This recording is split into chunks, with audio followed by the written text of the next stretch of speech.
അവർ Jaishankar Valluvanad matrimonial Ottapalam. പറയാൻ പോകുന്ന ആൺകുട്ടി വിവേക് ശശി. വിവേക് ശശിയുടെ വയസ്സ് 35 വയസ്സാണ്. അദ്ദേഹത്തിൻ്റെ ക്വാളിഫിക്കേഷൻ BTech EEE, പിന്നെ MBA, DGM ആയിട്ട് L&Tയിൽ വർക്ക് ചെയ്യുന്നു കോയമ്പത്തൂരിൽ. അദ്ദേഹത്തിൻ്റെ സാലറി വന്നിട്ട് 35 ലക്ഷത്തിൽ കൂടുതൽ സാലറി ഉള്ള ഒരു ഉദ്യോഗസ്ഥനാണ്.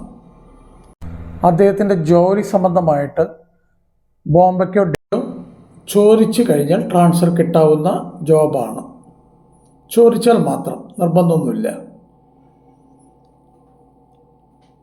ഇദ്ദേഹത്തിൻ്റെ ഹൈറ്റ് വന്നിട്ട് 5'7" ഹൈറ്റ്, 70 കിലോ വെയ്റ്റ്.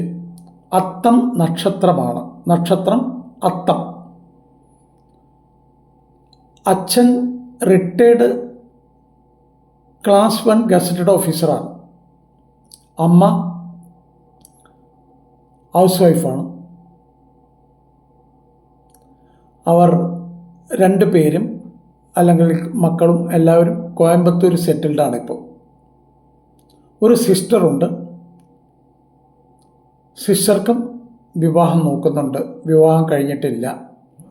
യങ്ങർ സിസ്റ്ററാണ്. അപ്പോൾ നല്ല ഒരു ഫാമിലി. കാരണം ഞാൻ നന്നായിട്ട് അറിയുന്ന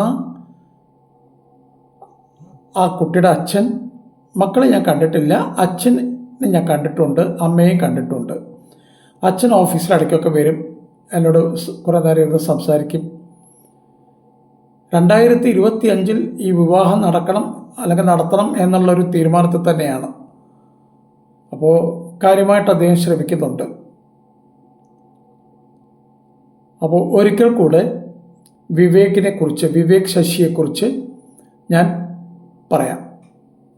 വിവേക് ശശിയുടെ നക്ഷത്രം അത്തം, ഹൈറ്റ് വന്നിട്ട് 5'7", 70 kg വെയ്റ്റ്, 35 വയസ്സ്. BTech EEE ആണ് ക്വാളിഫിക്കേഷൻ. അത് കഴിഞ്ഞിട്ട് MBA. L&Tയിൽ ലാർസൻ ആൻഡ് ട്യൂബ്രോ, L&T എന്ന് പറഞ്ഞാൽ ലാർസൻ ആൻഡ് ട്യൂബ്രോയിൽ DGM ആയിട്ട് കോയമ്പത്തൂരിൽ വർക്ക് ചെയ്യുന്നു. വേണമെങ്കിൽ ബോംബെക്കോ ഡൽഹിക്കോ ചോദിച്ചു കഴിഞ്ഞാൽ ട്രാൻസ്ഫർ കിട്ടും. നിർബന്ധങ്ങളൊന്നുമില്ല, ചോദിച്ചാൽ മാത്രമേ കിട്ടുള്ളൂ. അല്ല, ഞാൻ പറഞ്ഞു വരുന്നത് അങ്ങനെ ഒരു ഓപ്ഷൻ ഉണ്ട്. ഏകദേശം 35 ലക്ഷത്തിൽ പരം സാലറി ഉണ്ട് ആ കുട്ടിക്ക്. ആനുവൽ സാലറിയാണ് ഈ പറയുന്നത്. 35 ലക്ഷത്തിൽ കൂടുതൽ സാലറി ഉണ്ട്. ഏതെങ്കിലും പെൺകുട്ടികളുടെ രക്ഷിതാക്കൾക്ക് ഈ നക്ഷത്രം, ഏജ് ഇതിനോടൊക്കെ യോജിക്കാവുന്നതാണെങ്കിൽ തീർച്ചയായിട്ടും വള്ളുവനാട് മാട്രിമോണിയലിനെ കോൺടാക്ട് ചെയ്യുക. ഒരു എക്സലൻറ്റ് ഫാമിലി എന്ന് വേണമെങ്കിൽ പറയാം. വേണമെങ്കിൽ നല്ല കൃത്യമായിട്ട് തന്നെ ഞാൻ പരിചയപ്പെട്ടിടത്തോളം നല്ല ഒരു തറവാട്ടുകാരാണ്, നല്ല തറവാടികളുമാണ്. അപ്പോൾ ആർക്കെങ്കിലും താല്പര്യമുണ്ടെങ്കിൽ തീർച്ചയായിട്ടും വള്ളുവനാട് മാട്രിമോണിയൽ കോൺടാക്ട് ചെയ്യുക. ഇതിൽ എല്ലാ വീഡിയോകളിലും പറയുന്ന പോലെ തന്നെ ഈ വീഡിയോയിലും 1-2 കാര്യങ്ങൾ സൂചിപ്പിക്കാതെ പറ്റില്ല. വിവാഹം വേണമെന്ന് തീരുമാനമായി കഴിഞ്ഞാൽ അച്ഛനും അമ്മയും മക്കളും കല്യാണ കുട്ടിയടക്കം ഉള്ള ആളുകളുമായിട്ട് ഇരുന്ന് ഡിസ്കസ് ചെയ്യുക.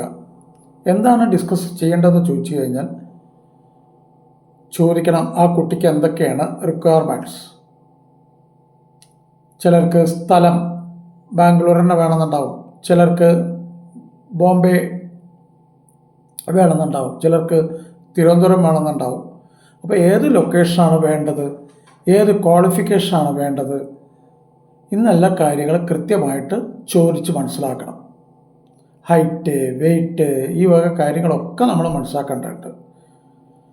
എന്നാൽ ഏതെങ്കിലും രക്ഷിതാക്കളുമായിട്ട് നിങ്ങൾ കല്യാണ ആവശ്യമായിട്ട് ബന്ധപ്പോൾ കൃത്യമായിട്ട് നിങ്ങൾക്ക് വളരെ എളുപ്പമായിട്ട് പറയാനും കൃത്യമായിട്ട് പറയാനൊക്കെ സാധിക്കും. മറ്റേത് എപ്പോഴും ഒരു സംശയമായിരിക്കും. ഇനി മക്കൾ എങ്ങനെയാണോ, മക്കൾ എന്ത് വിചാരിക്കുമോ. അപ്പോൾ മക്കളുടെ അടുത്ത് നിന്ന് കൃത്യമായിട്ട് കാര്യങ്ങൾ മനസ്സിലാക്കി വയ്ക്കുക. 2, അനാവശ്യമായിട്ട് ജാതകം പഠിച്ചു വയ്ക്കാതിരിക്കുക. ഹോറോസ്കോപ്പ്, ജ്യോതിഷം പഠിച്ചവർ മാത്രം ജ്യോതിഷത്തിനെ കുറിച്ച് വർത്തമാനം പറയുക, അല്ലാത്തവർ അറിയില്ലാതെ പറയുക. അറിയില്ലാതെ പറഞ്ഞു കഴിഞ്ഞാൽ നമുക്ക് ഏത് പ്രൊഫൈൽ വന്നു കഴിഞ്ഞാലും നിങ്ങൾ ജ്യോതിഷനെ കൊണ്ട് നോക്കിപ്പിക്കുക.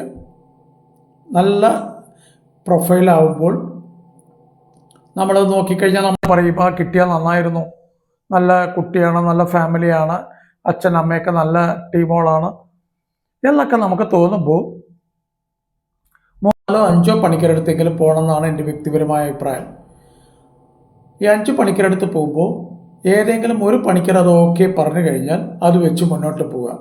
പിന്നെ അതുപോലെ ഒരു റിസർച്ച് നടത്തേണ്ട കാര്യമില്ല. കാരണം നമ്മളിങ്ങനെ റിസർച്ച് ചെയ്ത് കുട്ടിക്കൊരു പ്രായം എത്തും. വല്ലാതെ പ്രായം എത്തുന്നതിൻ്റെ മുന്നേ തന്നെ കാര്യങ്ങളൊക്കെ നടന്നു കഴിഞ്ഞാൽ അത്രയും നന്നായിരിക്കുന്നതാണ് എനിക്ക് തോന്നിയിട്ടുള്ളത്. അപ്പോൾ കൃത്യമായിട്ട് കാര്യങ്ങളൊക്കെ മനസ്സിലാക്കുക. വിവാഹം നടക്കണം, അതിന് വേണ്ടിയിട്ടാണ് മാട്രിമോണിയൽ രജിസ്റ്റർ ചെയ്തിരിക്കണം എന്നുള്ള ബോധം അച്ഛനും അമ്മയ്ക്കും കുട്ടികൾക്കും ഉണ്ടാവണം. അപ്പോൾ എല്ലാവർക്കും ഒരിക്കൽ കൂടെ മംഗളാശംസകൾ. നന്ദി, നമസ്കാരം.